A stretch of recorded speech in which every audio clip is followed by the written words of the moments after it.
Any questions so far on this? Because now we are switching to real material. Okay, so let me try to go through a history of composites, advanced composites. We are not talking about wood or other types of composite materials, especially as that history applies, has been manifested through applications in civilian aircraft. It was in the 1950-something where some Germans at the University of Stuttgart were approached or were for the first time exposed to this material called fiberglass. Usually what happens is some manufacturer of material will come to you and will tell you, I have this new miracle material. It has happened to me a couple of times when I was in industry. And they are absolutely convinced that this material just blows everybody out of the sky. For example, when aramid came out, everybody was checking it in tension, and they found phenomenal properties in tension. So people started getting very excited, not just the manufacturers of aramid, but also the whole industry. Turned out in compression, it's the worst thing you can ever imagine. And it also turns out most aircraft structures or aerospace structures are mostly in compression. They are not as much in tension, or tension somehow you can figure out. Compression is a nightmare. So they were approached about this fiberglass, which was used on boats or was starting to be extensively used on boats, and they were designing sailplanes. In fact, 2 professors and 6 students were involved in a project to design this Akaflig Phoenix sailplane, and to their credit, they decided to use a new material. And in fact, it worked extremely well. They came up with this sailplane that worked very well. I think all in all, they made either 12, I think they made 12 of those. And imagine these are students now producing sailplanes using a new material. So that was the first introduction, serious introduction of composite materials in something civilian that lives off the ground for a significant amount of time.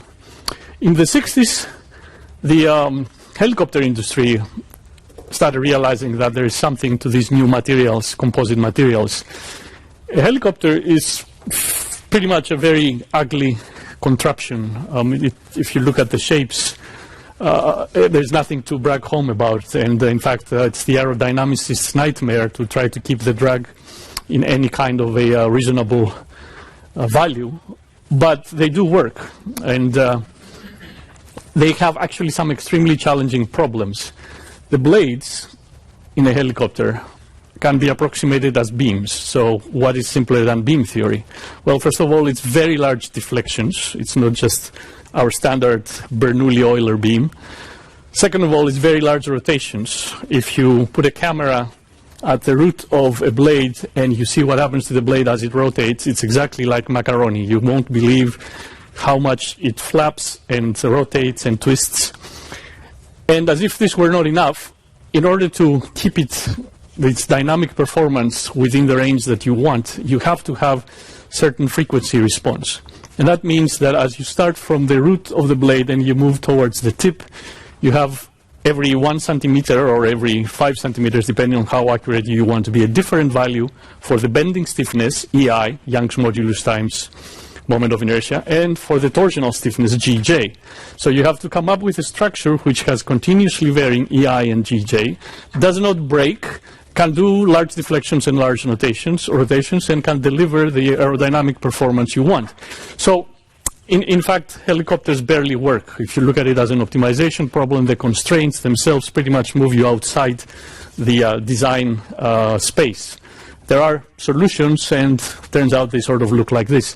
So the French were among the first to recognize that if I have these blades, which have this huge centrifugal load on them, a tensile load, but they bend and rotate like crazy, as I try to make them bigger, either in length or in chord, it's impossible to do that with a metal structure. It becomes too heavy, and its frequency response is not what they want.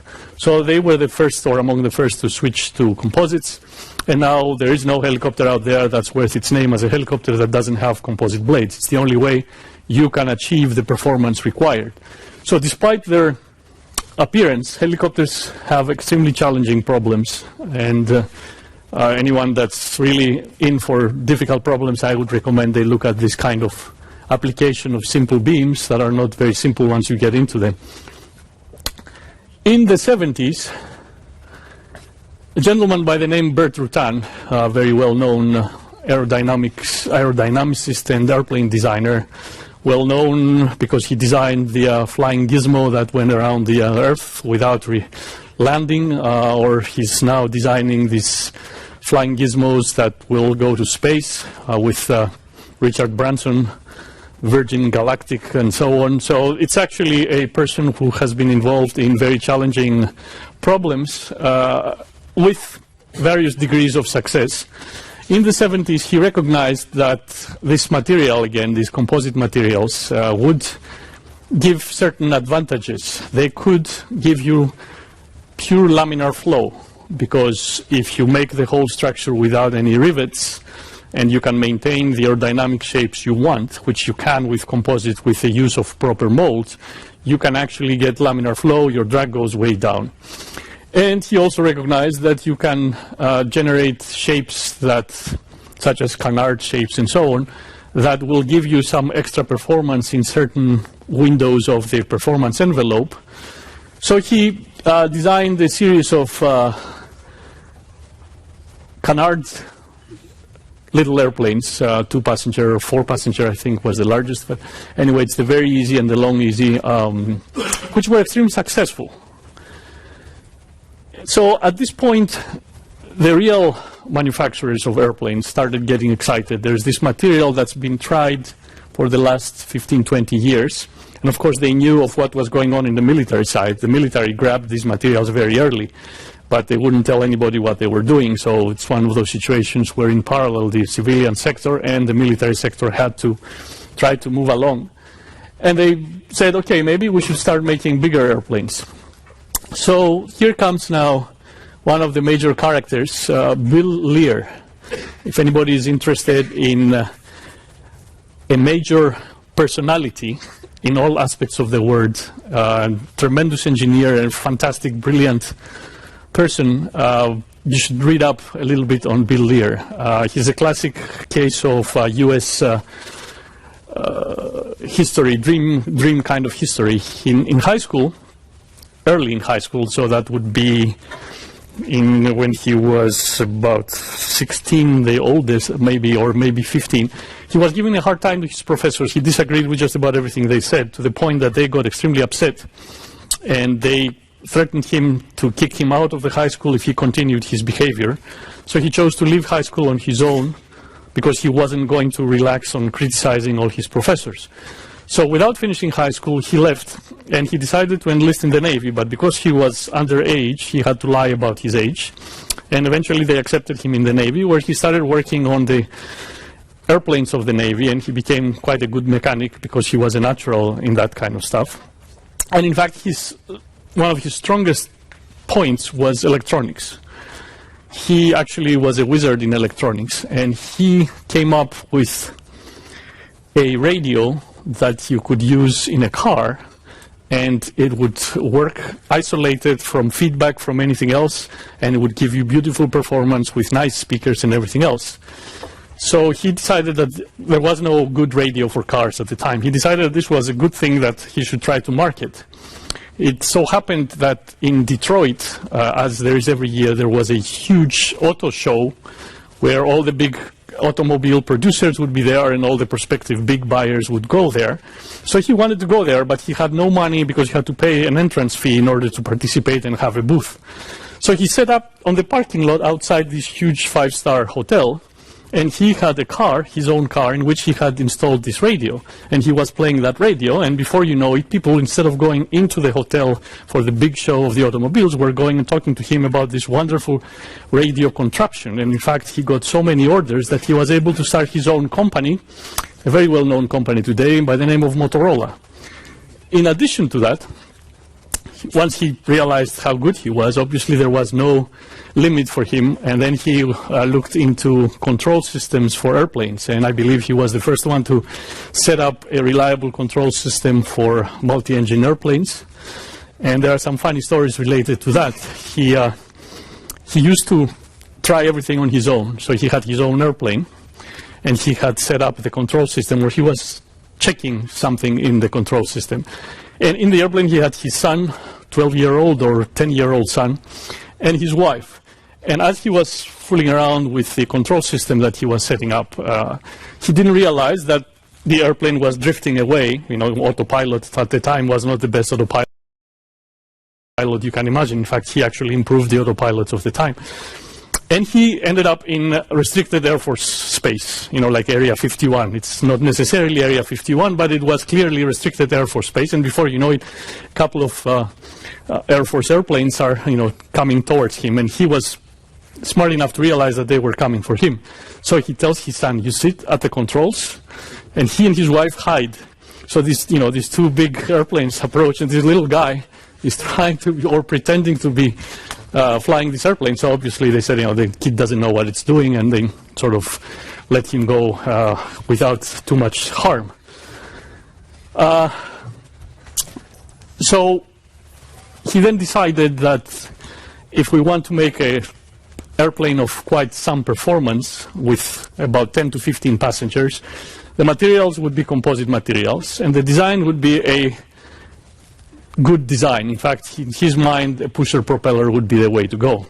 So he started the whole project, the Learfan. The Learfan is actually the first all-composite airplane that almost got certified. Getting certified is actually one of the biggest challenges.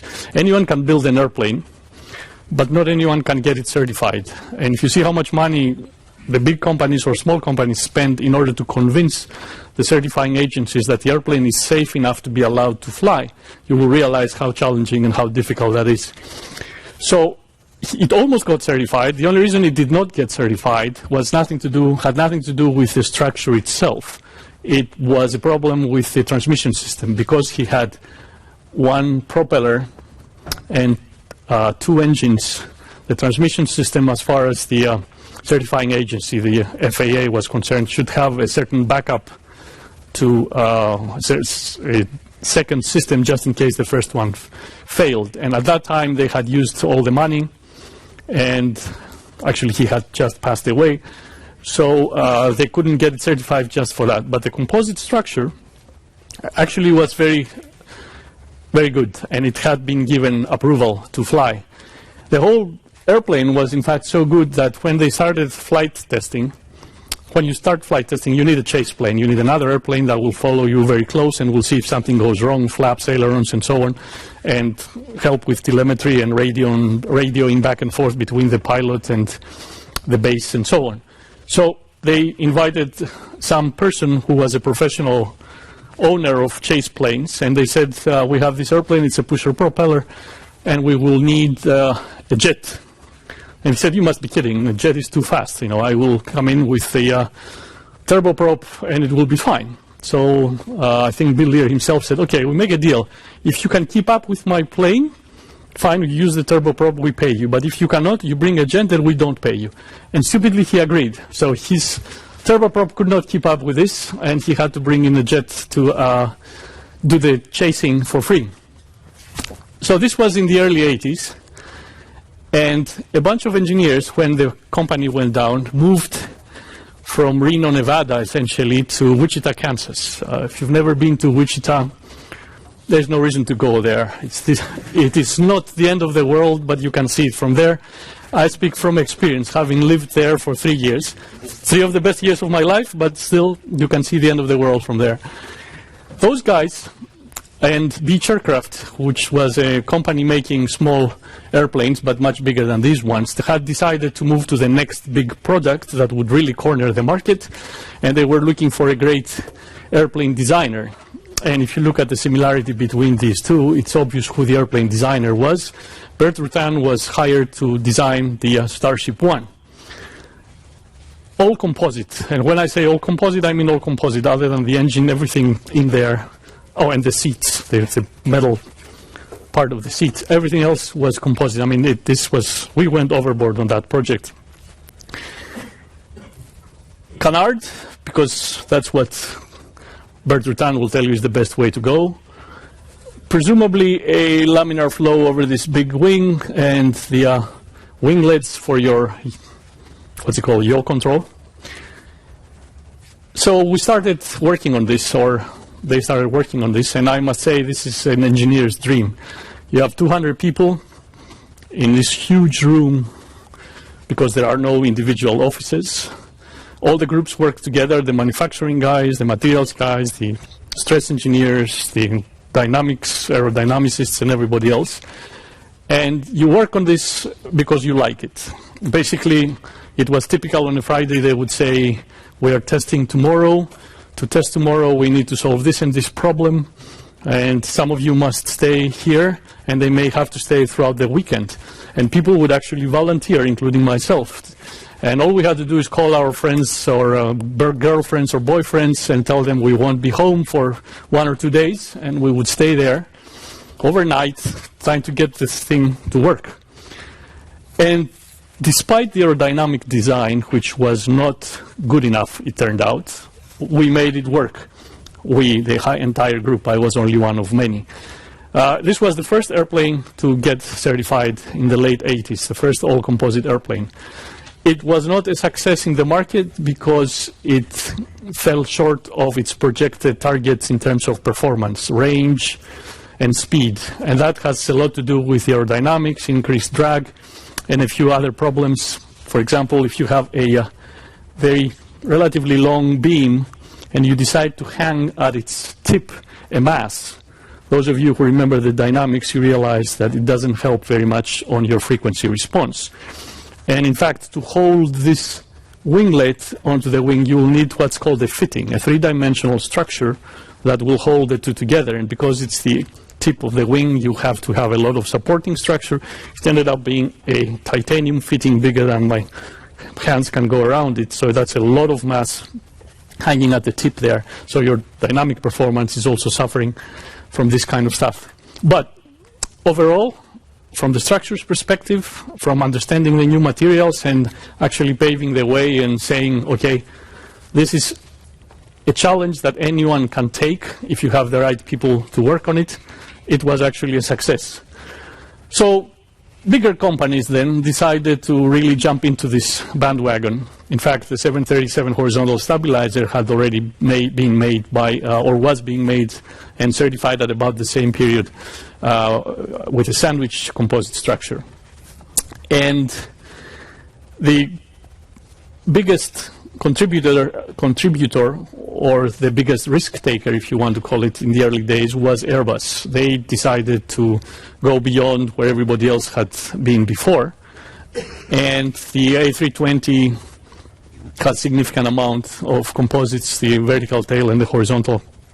And in fact, the design had a lot of innovation in terms of manufacturing. They were the first to actively pursue the possibility of modular structure, where you make a big structure out of identical or nearly identical smaller pieces. That drives your cost way down. And if you have a good method to do all this assembly in an automated fashion so that it's accurate and fast, then you actually get a very good structure. Then for 10,000 reasons, they abandoned that approach, and only to start thinking about it now. But the bigger companies now are starting to use composites. And it was about early 90s to late 80s that there was a very interesting study that Boeing and Airbus put out separately. They wouldn't do it together. In fact, they do that every year or every few years. They come out with projections of what they think the market of the future will look like. And perhaps the most interesting time where they had very significant differences was around that time in the late 80s. Boeing said the future is for smaller airplanes that will use the hub and spoke idea, where you have a hub and you fly 2 hours, 3 hours at the most. Yes, we will need some bigger airplanes like the 747. As far as Boeing was concerned, that was sufficient. Airbus was completely different. They came out and said, the future is the bigger the better. And in fact, that was the root of the A380. So I think this is the beginning of what will become an interesting case study for management schools in the future. How the biggest players came up with completely different estimates, and how they each then either capitalized or not capitalized on those predictions. Because what happened? Airbus started advertising the A380, and everybody wanted an A380, or at least they showed interest. And Boeing realized that nobody was interested in smaller airplanes for some reason. By nobody, I mean the airlines themselves. So Boeing came up and said, okay, we will make a stretch of the 747. But that stretch was not going to get even close to the as much as 800 or 750 passengers that the A380 could conceivably include. So that the airline said, we're not interested. Then Boeing said, okay, we will give you the transonic cruiser, which will go, instead of 0.85 Mach, we'll do 0.9, 0.95, will be faster. So it will save you half an hour to an hour from going to New York to Sydney. The airline said, big deal. In fact, they put in another word in between the big and the deal. We are not interested in that either. So Boeing is actually losing out. Orders are coming in for the A380, and Boeing doesn't seem to have an alternative. And this is where it gets interesting. Was it done on purpose or was it not done on purpose? What is about to follow. The Boeing engineers had been working on composite airplanes since 1991. And they had made a lot of progress. There was a big program funded by NASA that a bunch of US companies, including the company I was working at the time, had participated. So a lot of the basic knowledge either was there or was being developed. So at some point there was one of those secret meetings. Some of you may know the story. Boeing had this secret room where you would go in one door, you would have to leave everything outside in terms of calculators and everything else. And they would discuss the models of the future. And some big vice presidents or other management dignitaries were present, and they asked the engineers, do you guys think that a composite airplane is possible? And they said, well, give us some time, give us some money. An engineer never admits anything unless he's already done it. If you haven't done it, then you come up with 10 reasons why something might go wrong, even though most likely it will not.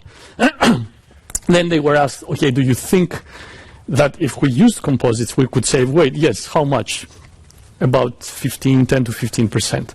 So they did their calculations and they said, okay, better engines, lower weight, improved performance with improved aerodynamics, 20% increase in efficiency. And before the stress guys and the composite engineers at Boeing knew it, the decision had been made and they were told, you are starting now, the next airplane is going to be a small airplane compared to the A380, and it's all composite, which was a nightmare because these guys did not have so much pressure in their lives before. But with that now, they started approaching the airlines who had told them we couldn't care less about your ideas, and they said, I'm going to give you an airplane that's 20% more efficient and a whole bunch of other things, no corrosion, reduced maintenance costs. Of course, all these remain to be proved, but that's what they said. And before they know it, they started getting all these orders left and right. It was actually the most successful launch in history, the 787, which is now flying. And if they could find good batteries that don't light up in the middle of a day or the night, then they would probably be a very successful airplane. So A380, with a bunch of composites, in fact, a lot of fiber metal laminates, which were discovered here, came out, but it's not doing too well in sales right now. In fact, if it hadn't been for the Emirates giving a huge order to Airbus last month, I think they would have been really ramping down production. 787 is still trying to ramp up. They have a lot of orders and they're still selling. And of course, what's not shown here is the A350, which is the competitor to the 787. Airbus is not a company that will just sit back and relax. In fact, when they saw the success of the 787, they changed completely their story about what's the airplane of the future, and they came up with a new design, an extremely good design, which is now flying, and they have been selling extremely well left and right. So the moral of the story is that you need a challenge that you can barely work with. You need a market that you can convince you know the answers even though you might not. And you need a bunch of people like you guys who are willing to spend much more than 8 hours a day, not paid necessarily, just because it's fun. And then you can get something like these guys. So over the years, if you look at the stories, and I included a couple of the military ones because it shows how much faster composite implementation was occurring in military airplanes. This is the F-14, F-15, F-18 jumps here. The AV-8B, or the Harrier as it's called, is more % composites. In fact, the entire cockpit is all composite. While, you know, B787, 767, A310, you know, they're struggling along until, of course, the 787 and the A350, which, well, the really big jumps. Of course, what's happening in the military side always helps what happens in the civilian side, because some people eventually work for the civilian sector, or some things leak or become declassified. I used to work with two guys that had been working on the B-2, the flying, what's it called, this fish like, you know, the black huge bomber, which is all composite. And I naively at the time would ask them, so how do you guys do this, you know, impact on composites? And they would always give me the exact same answer. I can neither confirm nor deny that I know anything about what you're asking me, because they've been clearly told during security clearance meetings that this is classified, and by classified we mean classified, so your only answer can be I can neither confirm nor deny. But things eventually leak one way or another, so there is eventually this benefit, and people can actually take off and use these for civilian applications. So